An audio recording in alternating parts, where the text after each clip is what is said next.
হুম। অথবা এটা এটা দেখতে পারো আর কি।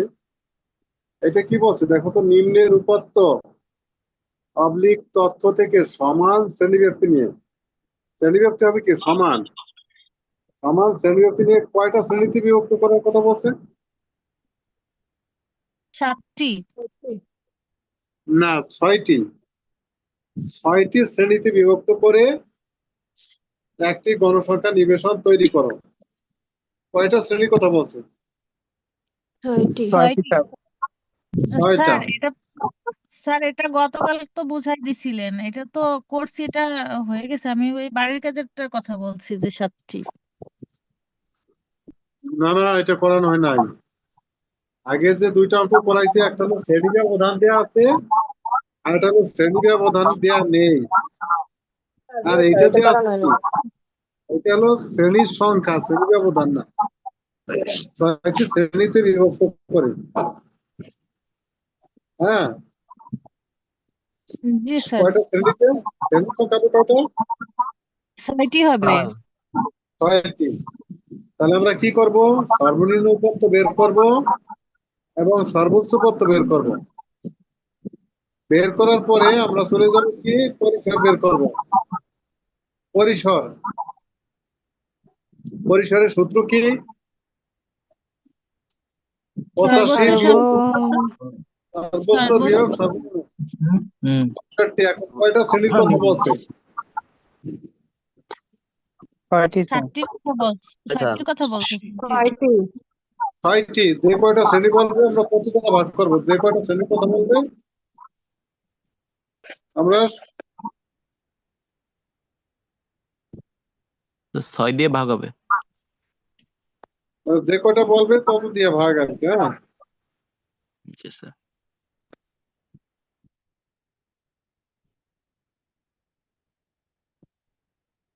আচ্ছা, 6 দিয়ে ভাগ করলাম।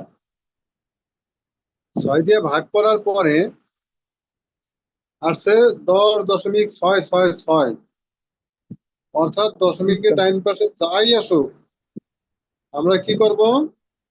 এর পরবর্তী পূর্ণ সংখ্যা নেব। শ্রেণী ব্যবধান হবে তার পরবর্তী পূর্ণ সংখ্যা। তাহলে এখানে 10.666 আছে, আমাদের পরবর্তী পূর্ণ সংখ্যা কত হবে? 11।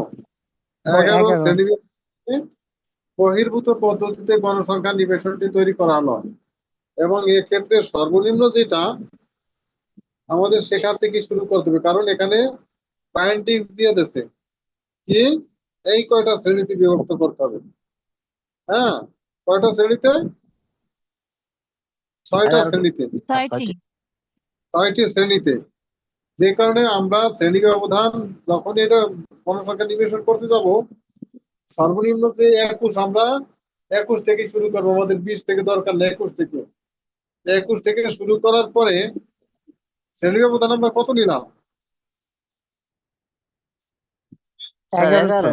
11, শ্রেণী ব্যবধান 11 11। নিচ্ছি। তাহলে আমরা কি করব? প্রথমে 21 নিলাম। 21 নেওয়ার পরে 21-এর সাথে 11 যত ব্যবধান হবে তত যোগ করব। তাহলে 21-এর সাথে যোগ করব কত? 11। তাহলে কত হচ্ছে? 32। এই 32 কি করব? নিচে লিখবো। 32 নিচে লেখার পরে এরপর আমি সিদ্ধান্ত নেব আমি তো অন্তর্ভুক্ত করব নাকি বহির্ভূত করব। বহির্ভূত। তা বহির্ভূত করলে ওই 32 কি উপরটা যাবে? উপরে চলে যাবে? না স্যার, উপরে যাবে না, 32 নিচে যাবে। না, মানে 21 থেকে 32। তারপরে কি আমার কথা কি যে 21 আর 11 32 লিখলাম, এখন এই 32 এখানে লিখলাম। এখন যদি আমি বহির্ভূত করি তাহলে কি করব? এইখানে 32 নিয়ে আসবো। 32 স্যার আর 11 কত? 32 নিচে 43। আসবে। নিচে আসবে না, মানে আমরা 21 থেকে 32 লিখবো, কিন্তু এইখানে 32 আসলে টেলি এখানে দেবো, কিন্তু আমি লিখবো কি বহির্ভূত করলে? বহির্ভূত করলে 32 কোথায়? এখানে কি করতে হবে? 21 থেকে কত লিখবো? 21 থেকে 31 লিখবো না 32 লিখবো? 32 স্যার, 32 থেকে 11 ব্যবধান করতে হবে না স্যার?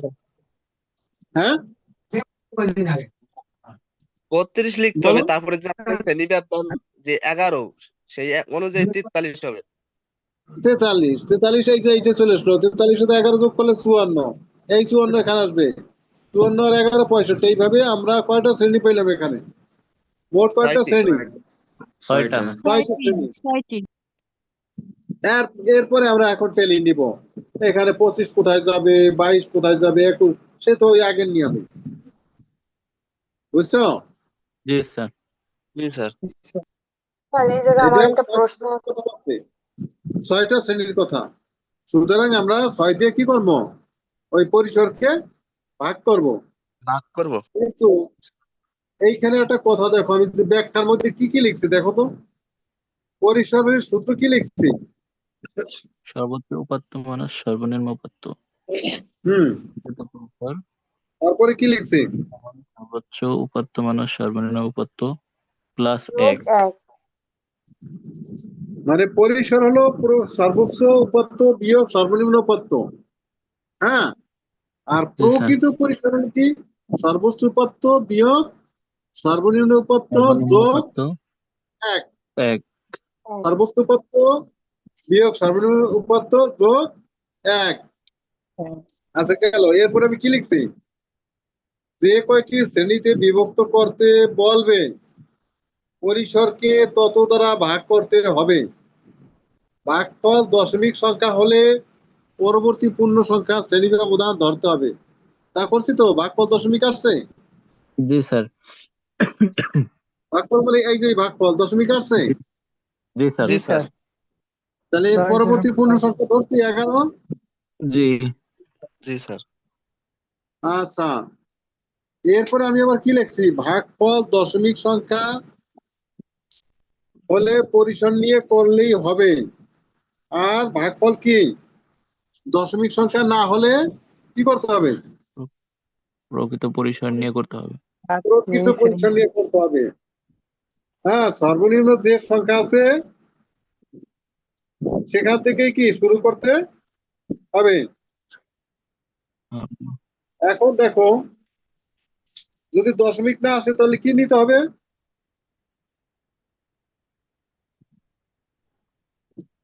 যদি দশমিক না দশমিক না দিলে আসে ভাগফল, উপাত্তের সাথে 1 যোগ করতে হবে। 10 থেকে হ্যাঁ, শুরু করা লাগবে। তাহলে না 10 না, ব্যবধান ধরে কি করবো। বলছে আমার তাইলে আমি এখানে কি বলছি? ভাগফল দশমিক সংখ্যা হলে পরিসর নিয়ে করলেই হবে। আর ভাগফল দশমিক সংখ্যা না হলে কি বের করতে হবে? সর্বোচ্চ উপাত্ত প্রকৃত মানস পরিসর। সর্বনিম্ন। প্রকৃত এক যোগ পরিসর। করতে হবে।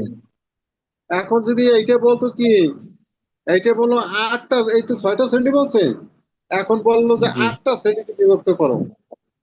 8টা শ্রেণীতে কি হবে বলো তো এখন? 64 ভাগ 8 হবে স্যার। 64 8 হয় স্যার। এখন কি দশমিক আসছে?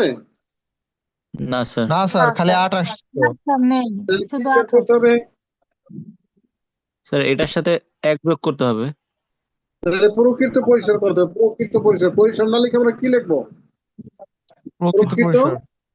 প্রকৃত কি পরিসর। হবে? 85 বিয়োগ 21 যোগ 1। জি স্যার। বুঝতেছো? তাহলে কত হবে? 65। 65 রে 8 দ্বারা ভাগ করলে কি দশমিক আসবে? আসবে স্যার। তাহলে শ্রেণী স্যার ব্যবধান আসবে। কত হবে? 8 হবে না 9 হবে? 9 হবে। 9 হবে স্যার। 8 পয়েন্ট সামথিং আসবে।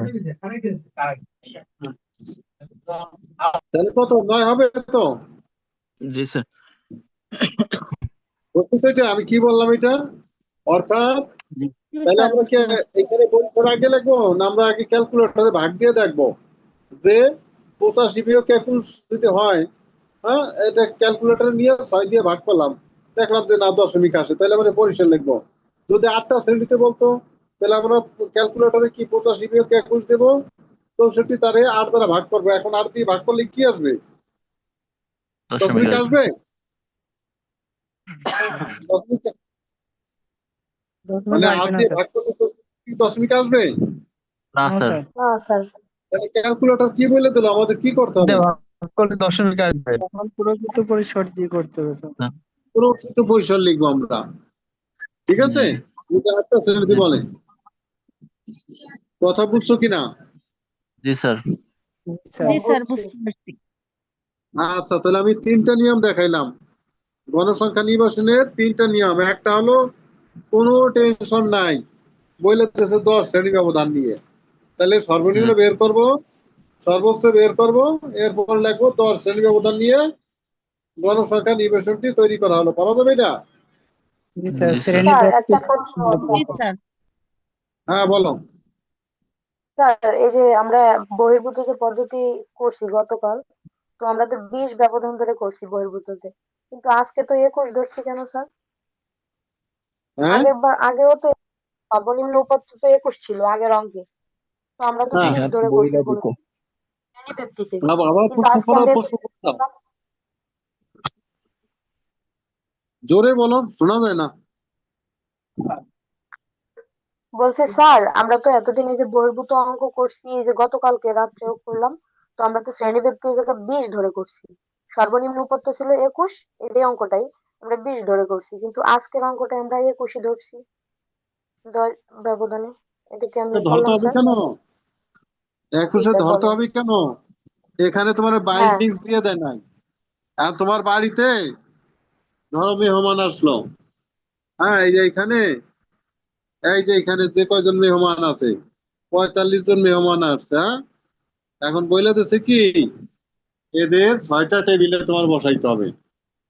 এদের খাবারের ব্যবস্থা হবে কি, 6টা টেবিল দিতে হবে, টেবিলে। 6টা টেবিলে খাবারের ব্যবস্থা।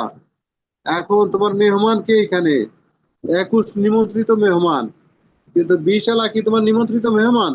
20 আছে এর ভিতর? না স্যার, না আর স্যার। তুমি আগেই দেখা গেল কি 20 তোমার মেহমান, বাড়ির বাচ্চা একটা বসাই দিল ওই টেবিলে খাওয়াইতে, কিন্তু পরে দেখা গেল কি মুরব্বী, ওই যে নিমন্ত্রিত মেহমান মুরব্বী 85, হ্যাঁ, ও বাদ ফিরে গেল। তখন বলবো কি যে এরা, হ্যাঁ, এরা মেহমানদের কিভাবে যত্ন করতে হয় তাই জানে না, এখান তো সম্বন্ধ করা যাবে না। কথা বুঝছো? সুতরাং জি তোমার স্যার। কাজ হবে আগে নিমন্ত্রিত মেহমান কারা, যে হ্যাঁ, যেমন 21, তোমার ওরে বসানোর পর যদি লাস্টে সিটারটা ফাঁকা থাকে, তাহলে বলতে হবে যে তাহলে ঠিক আছে বাড়ির মুরব্বী যে, হ্যাঁ তাহলে আপনি বসে যান, হ্যাঁ, যেহেতু একটা সিট ফাঁকা আছে, কিন্তু আগে নিমন্ত্রিত মেহমান যারা তাদের বসাই নিবা। তুমি আগেই যদি 20 এলারে নিয়ে আসো, পরে দেখা গেল কি 85 যে নিমন্ত্রিত মেহমানে বাদ করে দিতে পারে। অর্থাৎ এখানে একটা বাইন্ডিং দিচ্ছে, তোমার সেই 6টা শ্রেণীতে বসাইতে হবে। তুমি ইচ্ছা করলে 7টা শ্রেণী নিতে পারবা না, কিন্তু যেটা পারছো কি, এখানে তোমার শ্রেণীর কথা বলে নাই, যে শ্রেণী ব্যবধান 10 নিয়া তোমার যত দূর আসো তুমি করতে থাকো। কথা বুঝছো? যেখানে তোমার জি স্যার, বাইন্ডিং দিয়ে দেবে এই কটা শ্রেণীতে, সেই ক্ষেত্রে হ্যাঁ, ছোট যেটা সেখান থেকে শুরু করবা। বুঝছো? ক্লিয়ার? জি স্যার। আচ্ছা, উপযুক্ত শ্রেণী ব্যবধান বললে কি করবো আমরা? সর্বনিম্ন আর সর্বোচ্চ বের করবো। হ্যাঁ, সর্বনিম্ন আর সর্বোচ্চ বের করে তাকে ভাগ দেবো কত দ্বারা? 5 আর 25। 5 দ্বারা সর্বনিম্ন 5 দ্বারা এবং সর্বোচ্চ 25 দ্বারা। 5 আর 25 আসলো থেকে? স্যার, এটা হচ্ছে মনে আছে? পরিসংখ্যানের। জি স্যার, হ্যাঁ, পরিসংখ্যান বিদ্যের মতে। পরিসরের সর্বনিম্ন পরিসংখ্যানবিদদের মতে শ্রেণীর সংখ্যা 5টার কম হবে না এবং 25টার হবে না। বেশি হবে বেশি না। হবে না। এরপরে আমরা দুইটার ভাগফল দেখে আমরা বুঝবো যে এখানে ছোটটার ছোট নিব না, শ্রেণী ব্যবধান ছোটটার ছোট নয়, এবং এই ভাগফল বড়টার বড় নয়, এর মাঝে যে কোনো সুবিধাজনক সংখ্যাকে আমরা শ্রেণী ব্যবধান নিব। ক্লিয়ার এটা? কারো প্রশ্ন? না স্যার। না স্যার, সমস্যা নেই। আর এখানে বলছে নির্দিষ্ট শ্রেণীর কথা। কয়টা শ্রেণীতে? 6টা শ্রেণীতে। তো 6টা শ্রেণীতে এরকম যদি নির্দিষ্ট শ্রেণী বলে, তাহলে আমরা সর্বনিম্ন বের করব, সর্বোচ্চ বের করব, বের করার পর আমরা চলে যাব কোথায়? আমরা চলে যাব ক্যালকুলেটরে। ক্যালকুলেটর আমাদের কি বলে? তাহলে আমরা ক্যালকুলেটরে সর্বোচ্চ দিয়ে সর্বনিম্ন দিব, দেওয়ার পর যে কয়টা শ্রেণীর কথা বলবে তত দ্বারা দেব ভাগ, হ্যাঁ, তাহলে এখানে 6টা শ্রেণী বলছে, আমরা কি করব 64কে 6 দ্বারা ভাগ করলাম, দেখি দশমিক আসে, তা দশমিক আসলে আমাদের কোনো সমস্যা নেই, আমরা পরিসর লিখবো। আর যদি দশমিক না আসে তাহলে কি লিখবো, প্রকৃত পরিসর। নাকি যেমন এটা যে 8টা শ্রেণীর কথা বলতো, স্যার 8টা শ্রেণী, তা 8টা শ্রেণী বললে কি পরিসর লাগতো না প্রকৃত পরিসর লাগতো? প্রকৃত প্রকৃত পরিসর। পরিসর। প্রকৃত পরিসর। আচ্ছা, যদি ধরো সর্বনিম্ন আছে 30 আর সর্বোচ্চ আছে 90, এখন এইটা বললো তুমি করবা হলো 6টি শ্রেণীতে বিভক্ত করে গণসংখ্যা নিবেশন করো। কি করতে হবে বলো তো? প্রকৃত পরিসর হবে এটা স্যার। কেন বলো, স্যার প্রকৃতি করা লাগবে কেন? স্যার এইখানে দশ করা তো 6 দিয়ে ভাগ ভাগ করলে হবে এটা 10 হবে, এটা 10 তো দশমিক আসতেছে না। 10 হবে না প্রকৃত পরিসর। তাহলে শ্রেণী ব্যবধান কত হবে দেখো, শ্রেণী ব্যবধান কত হবে? শ্রেণী ব্যবধান 11 হবে স্যার। 11 হবে, কারণ এটা প্রকৃত পরিসর নিতে হবে। হ্যাঁ, এটা নিতে হবে কি প্রকৃত প্রকৃত পরিসর। পরিসর। প্রকৃত পরিসর হবে এটা স্যার। ক্লিয়ার এখন? জি স্যার, ক্লিয়ার। তাহলে আমাদের গণসংখ্যা নিবেশন আর সহসম্বন্ধ এই দুইটা ক্লিয়ার একদম, যে যে নিয়মে আসুক এর ভিতর দিয়ে আসবে। ঠিক আছে, কারো কোনো প্রশ্ন এখানে? না স্যার, খুব সুন্দরভাবে বুঝাই দিচ্ছেন স্যার। ও, বুঝতে 4টা পারছি। অধ্যায়ের 2টা অধ্যায় হয়ে গেছে। কথা বলছো, 4টা অধ্যায়ের 2টা অধ্যায় হয়ে গেল।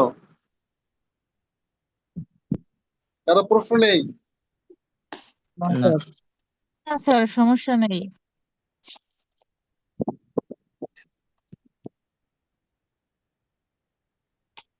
আচ্ছা, তোমাদের কিন্তু কলেজ খুললেই দ্বিতীয় কোর্স পরীক্ষা দিতে হবে। আমি হয়তো প্রোগ্রাম খুব দ্রুতই দিয়ে দেবো না আর কি। কথা বুঝছো? স্যার, সাজেশন দিবেন এবার? সাজেশন তোমাদের দেওয়া ঠিক না, তোমরা খালি লেখে নিয়ে এসো, মোবাইল নিয়ে এসো। স্যার অতটুকু স্যার সুযোগ সুবিধা না দিলে তো হয় না। স্যার আগের বার তো মনে করেন সাজেশন পাইনি, কলেজে যেতে পারিনি, এখন আশা করি সাজেশন দিলে পরেই আসবো। না, তোমাদের হলো সাজেশন দিলে একদম প্রশ্ন পড়লে তো হয়তো পরে ওইগুলো ওই খালি করে, একেবারে মোবাইল ভরে ভরে নিয়ে আসে।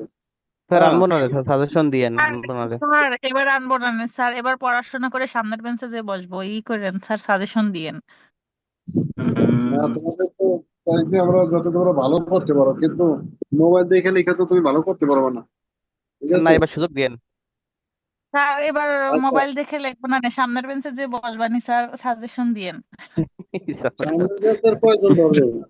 সামনে সামনে বেঞ্চে বসলাম।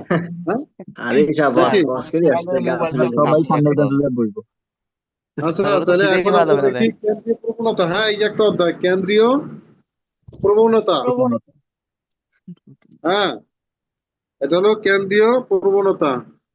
আজকে তোমরা জয়েন করছো কত? 38 জন 37 আছো। জন। ঠিক আছে? তো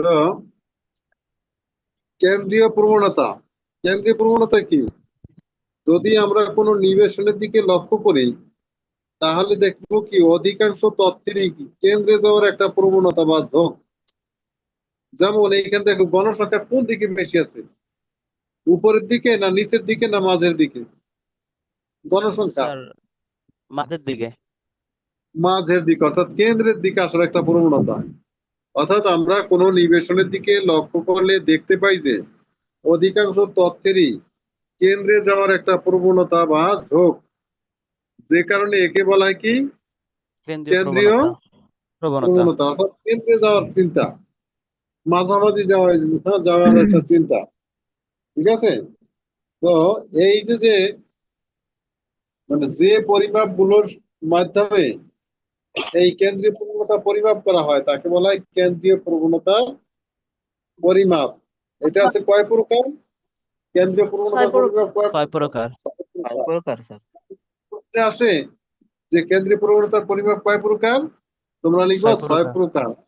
প্রকার। সব থেকে আসতে পারে। তাহলে কি কি আছে? গড়, গাণিতিক গড় বা যৌথ গড়, একই কথা। গড় আসলো যা, প্রচুরক, গাণিতিক গড় আসলো, যৌথ জ্যামিতিক গড় গড়, আসছে। তরঙ্গ গড়। হ্যাঁ, আমি তিনটা দেখাচ্ছি কেন? তুমি গড় করলা, কিন্তু পরীক্ষা আসলো গাণিতিক গড়, তুমি বলো যে কমন পড়ে নাই। হ্যাঁ, তুমি গাণিতিক গড় করলা, কিন্তু আসলো যোজিত গড়, তুমি দেখো যে অঙ্ক পারতে যোজিত গড় তো আমি করি নাই। এই কারণে এই তিনটার কিন্তু একই নাম, গড় আসলো যা, গাণিতিক গড় আসলো তাই, যোজিত গড় আসলেও তাই। তাহলে এটা হলো একটা। দুই হলো মধ্যমা বা মধ্যক, মধ্যমা বা মধ্যক। মধ্যক। তিন হলো প্রচুরক, প্রচুরক। 4 হলো জ্যামিতিক গড়, 5 তরঙ্গ গড়, 6 দ্বিঘাত গড়।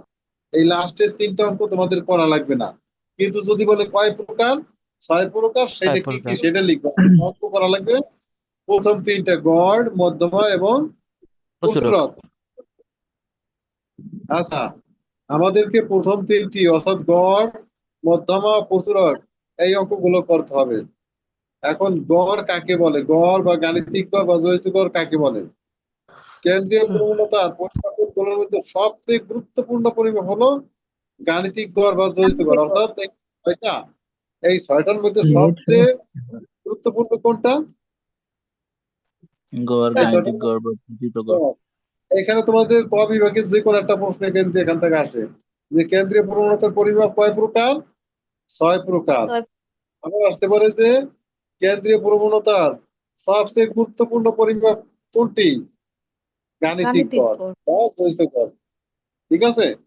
এখন বলছে কোন তথ্য সারির সংখ্যাগুলোর সমষ্টিকে মোট সংখ্যা বা গণসংখ্যা দ্বারা ভাগ করলে যে মান পাওয়া যায় তাকে কি বলা হয়? গড় বা গাণিতিক গড়। অর্থাৎ যতগুলো তথ্য থাকে, তথ্যগুলোর সমষ্টি বা যোগফলকে তত দ্বারা, অর্থাৎ যে কোনো সংখ্যা তত দ্বারা ভাগ করলে যে মান পাওয়া যায় তাকে গড় বলে।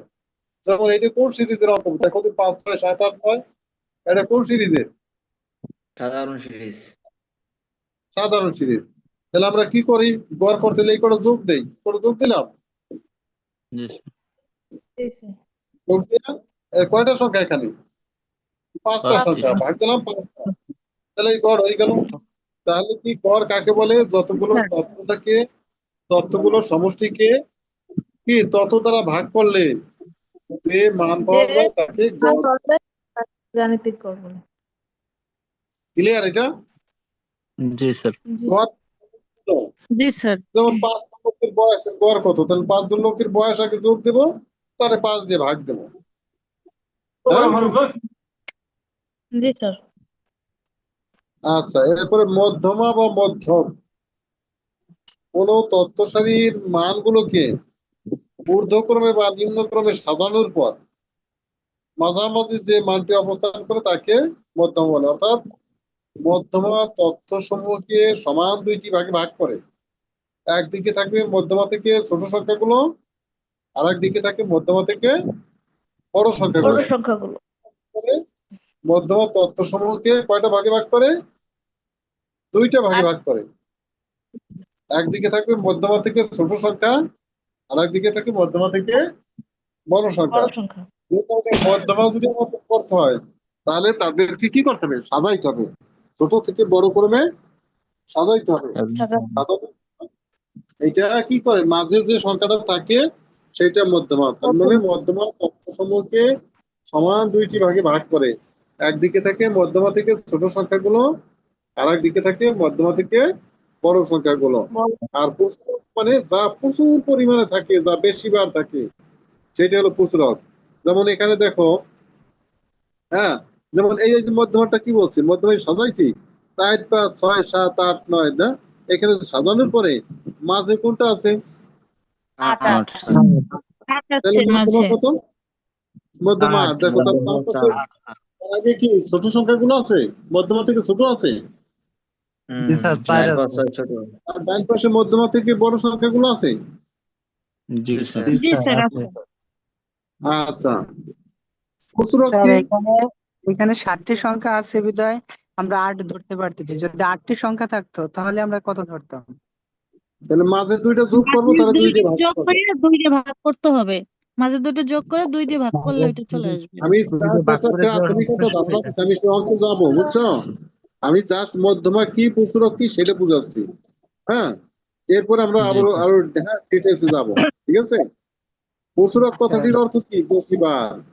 কোন নিবেশনের বা তথ্যমানের মধ্যে যে মানটি বেশিবার থাকে তাকে কি বলে? পুস্তক বলে। যেমন 4, 5, মধ্যমা 6, বলে। 5, 7, 9 সংখ্যাগুলোর মধ্যে 5 সংখ্যাটি সর্বাধিক 2 বার আছে, অতএব 5। 5। জি স্যার।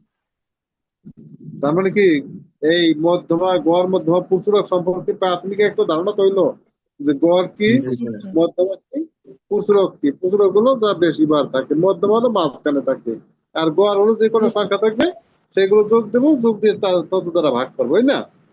এটুকু আমরা জি বুঝবো জি নাকি? স্যার। জি জি স্যার। স্যার। আচ্ছা, এখন এই যে নিম্নের উপাত্ত থেকে গড় মধ্যমা পুস্তক নির্ণয় করো, এই অঙ্ক দেখে আমি কি বুঝবো? এটা কি সাধারণ সিরিজ না সবিরাম নবিরাম? সাধারণ। সাধারণ সাধারণ সিরিজ। সাধারণ সিরিজ, অর্থাৎ যেখানে কোনো গণসংখ্যা থাকে না, যেখানে সাজানো গোছানো থাকে না, হ্যাঁ, সেটা হলো সাধারণ সিরিজ। সাধারণ তাহলে সাধারণ সিরিজে আমরা কি লিখবো? উপাত্ত। উপাত্ত এগুলো উপাত্ত এক্স। উপাত্ত আমরা কি লিখবো? এক্স। এক্স দিয়ে এই যে এগুলো 50, 55 যা আছে আমরা সেই নিচে লিখলাম। লেখার পরে এরপরে এইটার বলে সামেশন। ওই যে ইর মতো দেখা যায়, ওটা কি?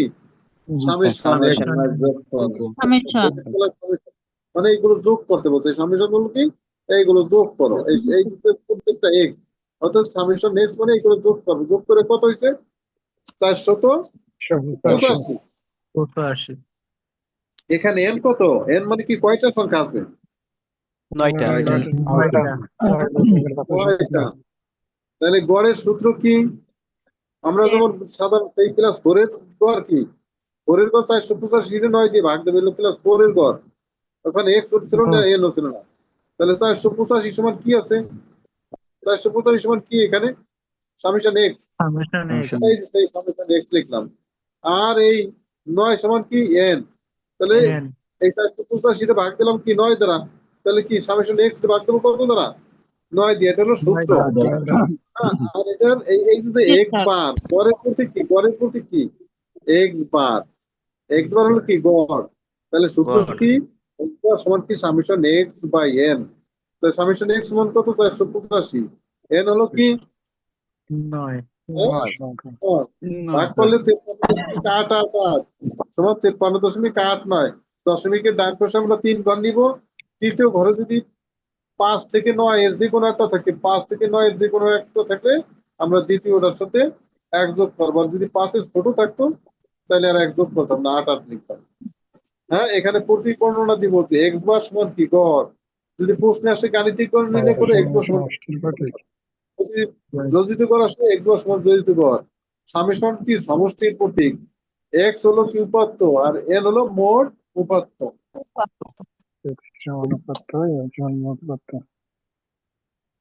ঠিক আছে? জি স্যার। জি স্যার। এর একটা অঙ্ক কিন্তু অনেক সময় থাকে 4 নম্বরে, এটা খ বিভাগে এটা থাকে। এখানে কি কারো কোনো প্রশ্ন নেই গড়ে? না স্যার। না স্যার, কোনো সমস্যা নেই। তাহলে কি আজকের মধ্যমা দেখাবো? দেখান স্যার। দেখান। হ্যাঁ স্যার, সময় হ্যাঁ, থাকলে সময় দেখান। হয়তো, কিন্তু তোমাদের বোঝার বিষয়। আর যদি আমি একদিনে সব শিখাইতে চাই, হ্যাঁ, তাহলে আবার তোমরা বুঝবে না। একটু টাইম দিয়ে দেন, দেখান, তারপরে আজকে কালকে কালকে পড়ায়। বুঝায়েন স্যার। ওটা একটু আচ্ছা, আমি দেখান। সূত্র সম্পর্কে একটু দেই। এই যে দেখো এখানে কি সামনে, এখানে এই এখানে এখানে এক্স কি? এক্স হলো ব্যাচেলার। এখানে এক্স কি? হ্যাঁ, সিঙ্গেল। ঠিক আছে? এক্স একা, হ্যাঁ। আর দেখো যখন এক্স এর এইখানে কি লিখছে? এক্স একা, এই যে সূত্র কি? Summation x by N. আর যখন তার ফ্যামিলি থাকবে তখন কি? Summation F x by N. দেখবা এই যে এটা কি আছে? ফ্যামিলি আছে? এক্স এর কি ফ্যামিলি আছে? না স্যার। এটা এফ আছে, F, মানে গণসংখ্যা আছে। জি স্যার। স্যার আছে। গণসংখ্যা। জি সূত্র কি স্যার হয়ে গেছে? আছে। সূত্র কি হয়েছে? সামেশন এক্স বাই এন না summation F x by n? Summation summation f by n X f by n by n যেখানে শুধু এক্স থাকবে এফ থাকবে না সেখানে সামেশন এক্স বাই এন, যেখানে এফ থাকবে সেখানে কি summation F x by n পরের সূত্র, এক সূত্র দিয়ে মনে রাখতে পারবো সব। যেখানে এক্স একা মানে bachelor summation x by n, যেখানে ফ্যামিলি থাকবে summation F x by n. ঠিক আছে, সামেশন এফ বাই এন এই দুটো সূত্র হয়ে গেল। ঠিক আছে, আচ্ছা স্যার। জি স্যার তাহলে তোমাদের ওই গণসংখ্যা নিবেশনটা আবার দেখবা, আর গড়ের সূত্রটা বা ওই অঙ্কটা দেখবা। হ্যাঁ, গড়ের একটা অঙ্ক আমি করে দিই, একটা বাড়ির কাজ আছে।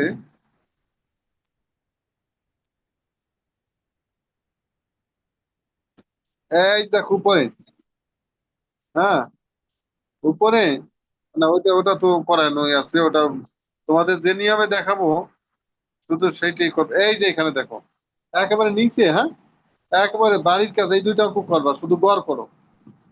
ঠিক আছে, ক আর খ শুধু গড় করবা। জি স্যার জি স্যার ঠিক আছে আচ্ছা আচ্ছা, তাহলে আজকে এই পর্যন্ত থাক, আর 3 মিনিট সময় আছে। তো ঠিক আছে, ভালো থাকো সবাই। জি জি স্যার স্যার। স্যার বলছিলাম হ্যাঁ কি বলো। আমাদের একটু সাজেশন ইন কোর্সের আগে একটু সাজেশন দিয়েন, আমরা একটু পড়াশোনা করি। আচ্ছা দেখি দেখি তো। তা ঠিক আছে না? একটু সাজেশন দিলে আমরা একটু পড়াশোনা করতে পারি। আচ্ছা ঠিক আছে স্যার ঠিক আছে আচ্ছা আচ্ছা। আচ্ছা স্যার